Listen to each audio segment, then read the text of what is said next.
Software ఉద్యోగాలే కాదు, satellite ఉద్యోగాలు గూడా జేయించొచ్చు మన పిల్లల్ని. అద్భుతమైన అవకాశం ఇస్రో ఇస్తోంది. దేశం నలుమూలలా ఉన్న స్కూల్ స్టూడెంట్స్ ఎవ్వరైనా దరఖాస్తు చేసుకోవచ్చు. 2026 జనవరి 1 తారీఖుకి 9వ తరగతి చదువుతుంటే చాలు.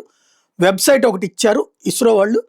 ఆసక్తి గల విద్యార్థులు దరఖాస్తు సమర్పించుకోవడానికి ఇస్రో ప్రత్యేకంగా జిజ్ఞాస అనేటటువంటి ఒక JIGYASA dot IIRS.gov.in bar Yuvika portal నిర్వహిస్తోంది.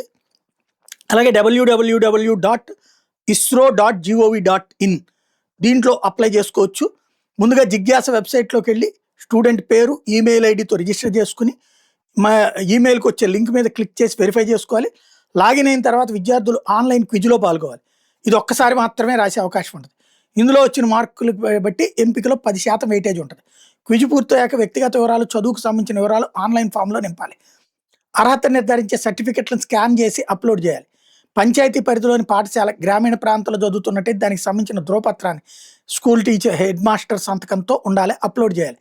దీని మూలంగా 15% అదనపు వెయిటేజ్ లభిస్తుంది. అన్ని వివరాలు సరిచూసుకున్న తర్వాత దరఖాస్తు సబ్మిట్ చేయాలి. ఆ కాపీని డౌన్లోడ్ చేసుకుని భద్రపరచుకోవాలి. 8th క్లాస్లో పొందిన మార్కులకి 50% వెయిటేజ్ ఉంటుంది.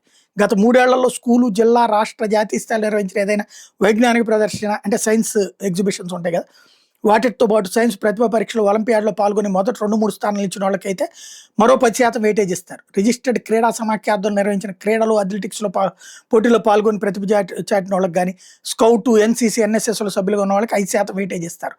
ఓవరాల్గా తెలుగు రాష్ట్రాల్లో 2 కేంద్రాలు పెడుతున్నారు. Hyderabad national remote sensing centre, శ్రీహరికోటలో సతీష్ ధావన్ స్పేస్ సెంటర్లో ట్రైనింగ్ ఇస్తారు పిల్లలకి.